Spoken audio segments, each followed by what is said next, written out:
Hey, this is Ming from agentsofspeech.com. We coach parents on how to teach speech delayed children at home. Today, we're going to talk about how to increase a speech delayed child's attention span.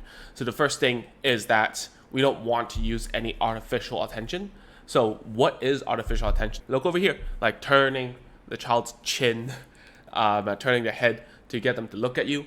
This is a huge no. The reason is because if you always rely on these artificial attention tactics, the child will get desensitized and they won't think that it's important to look anymore, because every time you ask for that attention and that attention doesn't get rewarded in a way, they don't get rewarded, right? That's why they will start not listening. And it's the same as like advertisements that do a lot of like the advertisements, people tend to just tune off and start looking at the phone in the cinema. It's the same thing. When the TV, the adverts come on, everyone walks away, no matter how much popping artificial attention they're trying to push onto us. That's why we don't use it. So you would ask, okay, I get it, Ming. So I cannot twist my child's head or neck or like try to say, hey, Steven, look over here, say their name or whatever. Those are frowned upon in the therapy industry. So you would say, how should I do it then? Well, you need to first of all think about why children don't pay attention. It's because most of the time, the thing that you're trying to teach or do, it's not something that child wants. So a lot of times what happens is that you're trying to get your child to want to do the thing you want him or her to do. And they don't pay attention is because it's not fun.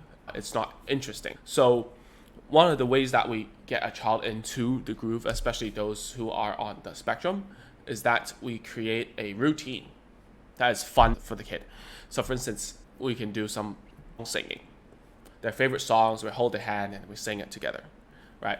We can do tickling. We can do like doing fly, like pushing them up and down, lifting them up, swinging them around.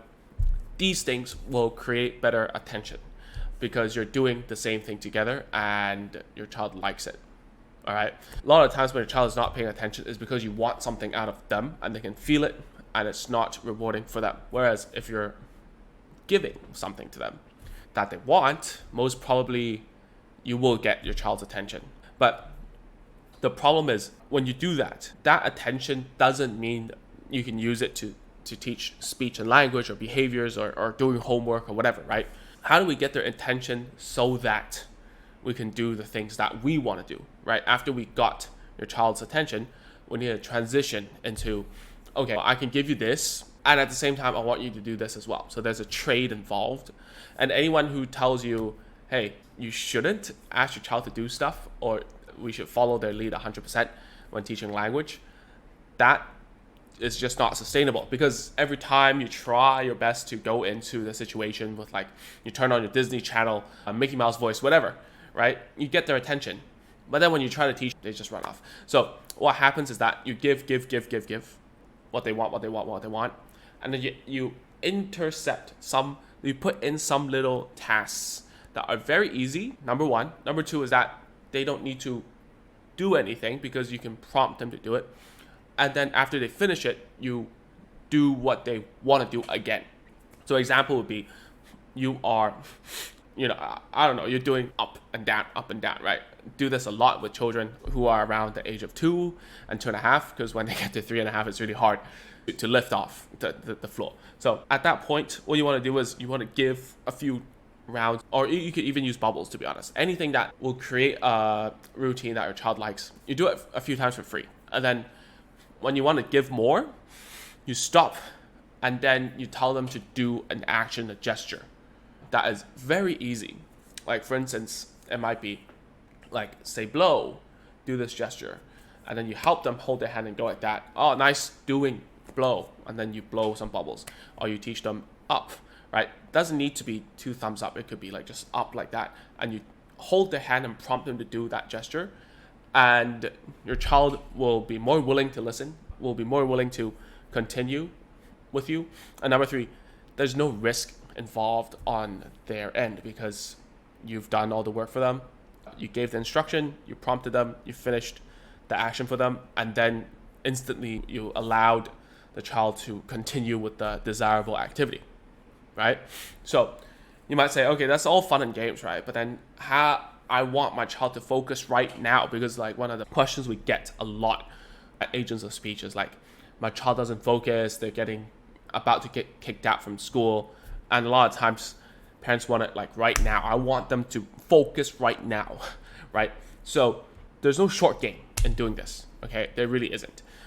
It's an incremental type of exercise to get their attention and to increase a child's ability to focus and increase their attention span. So attention span, this word, it really depends, because a lot of parents will say, oh, my child won't focus on this and that. But then if they're watching the iPad, a video on YouTube, the video is like 10 minutes and they have super focus on that video, would you say that they cannot focus? Do they run off in the middle of the video? Do they like pause it and do something else and come back? They don't, they finish it, right? So it means a child can actually focus. But the problem is, if that thing isn't super enjoyable, it's going to be hard for the child to sit there and endure it. So the endurance of listening to you or doing a task is what you define as focus. So we shouldn't say a child cannot focus or the attention span is short. It's just that they cannot put their focus on that. So if there's some videos online about ADHD children, and then if you look at a child looking at like math problems, their eye tracking is like all over the place. But when they're watching Star Wars on the same computer monitor, they're fixated on it and they don't move. Okay, so one of the things is a lot of parents will ask, is my child ADHD or not? Well, I cannot answer that. The test can only be done above 5. All right, so don't even think about it right now. There's no point.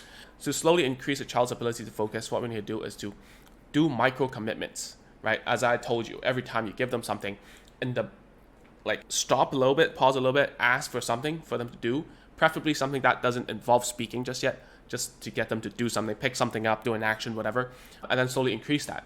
Slowly get them to start talking, right? Imitate some sounds, imitate some words, bring those high kinetic energy routines onto the table, start doing some play, right?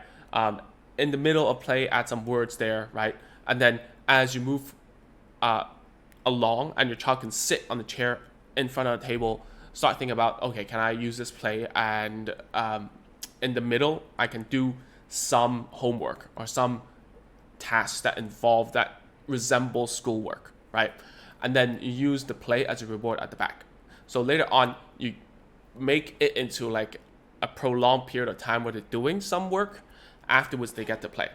So it only works this way. You need to do it slowly. And it's hard for parents because the kids already know what they can get away with. A lot of times, what happens is that the child is so used to you saying yes and no to things and know what buttons to press in order to keep on going their way. So you have to change. But when you change that way, it's going to upset the child. So you have to do it gradually. You have to come from a place of giving. You have to give, pause a little bit, tell them to do something. Make sure that it's a total reversal. Doesn't matter if they do it right or wrong, as long as they listen to you and allowed you to prompt, and then they can keep on having that thing. Switch the rewards into something that is doable on the table, so it's easier for you to later transition into real work, right? And you increase that focus that way, okay? And the most important thing is the feedback and the reward should be, the word is contingent, meaning the reward and the feedback, the praises should be about specifically paying attention. You should say, oh, nice staying with mom, right? Nice playing with dad. Nice, nice doing, staying with me, sitting on a table, nice looking at me. All these words mean something, especially if your child is verbal, okay? The praise should be contingent on the behavior that you want. All right, so I'm going to stop here. If you want to learn more, we have all the free courses about what kind of play routines you can try, what kind of routines or social routines, songs or whatever. You can just go to www.agentsofspeech.com/course. Watch those videos. It's inside of our free community. It's free. Talk to other parents there. We have around 10,000 parents as of this recording inside. So talk there, learn there, and let's communicate there as well. All right. That's all for today's video. I'll see you next week. Bye-bye.